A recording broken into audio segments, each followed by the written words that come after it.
तो मार्वल का एक ऐसा कैरेक्टर जो कि पहले तो एक विलन था पर बाद में उसके कामों ने, उसके सेक्रीफाइस ने उसे एक हीरो बना दिया, उसे एक ऐसा कैरेक्टर बना दिया जिसे लोग बहुत ही ज्यादा पसंद करते हैं और लोग इसे इतना प्यार करते हैं कि कुछ लोग कहते हैं कि इस कैरेक्टर ने जो सेक्रीफाइस दिया है उसके आगे आयरन मैन की सेक्रीफाइस बहुत छोटी लगती है। और वो है Loki, the god of time, the god of multiverse, जिसने सभी टाइमलाइंस को पकड़ा हुआ है ताकि सभी टाइमलाइंस में सभी अपने मुताबिक जी सके और अपनी इच्छा से जी सके, जिसके लिए वो अंत के लास्ट में बैठा हुआ है। और क्या वो इतना पावरफुल होने के बावजूद थॉर के हैमर को उठा सकता है? तो इसके बारे में हम आगे बात करेंगे। और हाँ, आप में से किस किस को लगता है कि आयरन मैन का सेक्रीफाइस ज्यादा था या लोकी का? तो इसमें कमेंट जरूर करिएगा आपका क्या पॉइंट ऑफ व्यू हो। तो चलिए वीडियो को आगे बढ़ाते हैं बिना कोई देरी किए, पर प्लीज चैनल को जरूर सब्सक्राइब करिएगा। तो चलिए वीडियो को शुरू करते हैं। तो देखिए, लोकी एक ऐसा कैरेक्टर है जो कि गॉड ऑफ मिस्टीफ से गॉड ऑफ टाइम बन चुका है या गॉड ऑफ मल्टीवर्स बन चुका है, जिसके पास शायद इतनी पावर्स है जितना हम इमेजिन भी नहीं कर सकते। और क्या हो अगर वो वर्ल्ड ट्री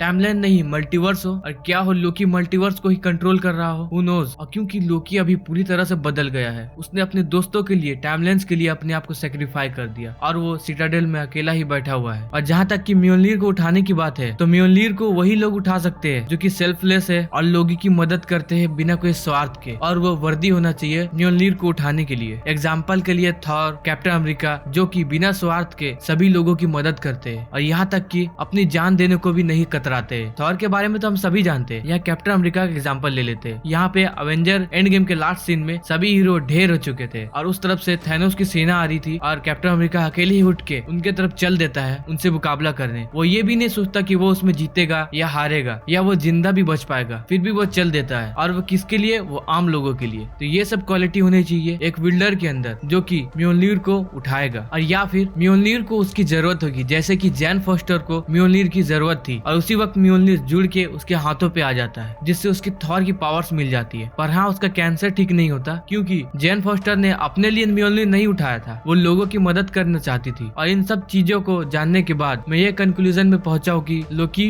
म्योनलीर उठा सकता है, क्योंकि उसके अंदर अब वो सारी क्वालिटी है जो कि म्योनलीर को उठाने के लिए चाहिए, जैसे कि दूसरों की मदद करना, बिना स्वार्थ के किसी की भी काम आना और म्योनलीर के लिए वर्दी होना। लोकी सीरीज के लास्ट में जो भी लोकी ने किया उससे लोकी अपने आप को साबित करता है। और म्योनलीर ही क्या, अगर म्योनलीर से भी बड़ा कोई वेपन होता तो लोकी उससे भी उठा सकता था, पर मुझे नहीं लगता लोकी को अभी म्योनलीर की जरूरत होगी क्योंकि वो उससे भी ज्यादा पावरफुल बन चुका है। और क्या लोकी थॉर को हरा सकता है? तो इसका जवाब है हाँ, लोकी थॉर को हरा सकता है, क्योंकि जैसा कि आपको पता है लोकी के पास अभी बहुत ज्यादा पावर्स है और ये पहले वाला लोकी नहीं रहा जिसके पास सिर्फ मैजिक है और रॉ स्ट्रेंथ नहीं है। इस लोकी के पास मैजिक है, रॉ स्ट्रेंथ है और अलग से इसके पास टाइम की पावर है और ये टाइम को रोक भी सकता है। तो जो टाइम को रोक सकता है उससे लड़ना तो बहुत ही ज्यादा मुश्किल है। और अगर थॉर उसे कोई ऐसी जगह पे ले जाकर लड़ाए जहाँ पे टाइम की पावर्स काम ही ना करे, फिर भी वो उसे हरा देगा, क्योंकि उसने जो सेंचुरीज की मेहनत की है उसमें उसकी मैजिक भी इम्प्रूव हुई होगी। और वो टाइम स्किप करना तो कभी भूलेगा ही नहीं, क्योंकि भले वो टाइम स्टॉप ना कर पाए पर वो टाइम स्लिप तो कर ही पाएगा और उससे वो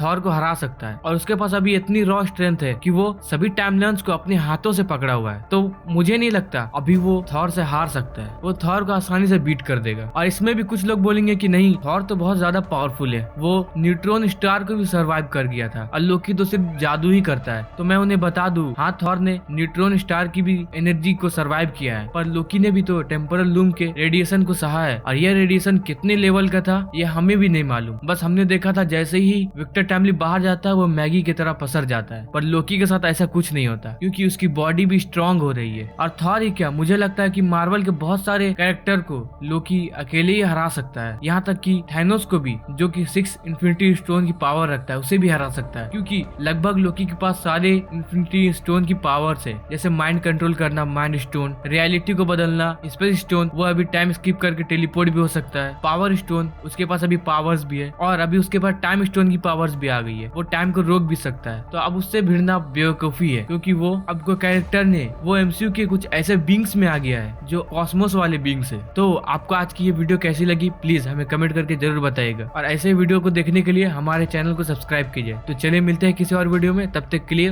बाय।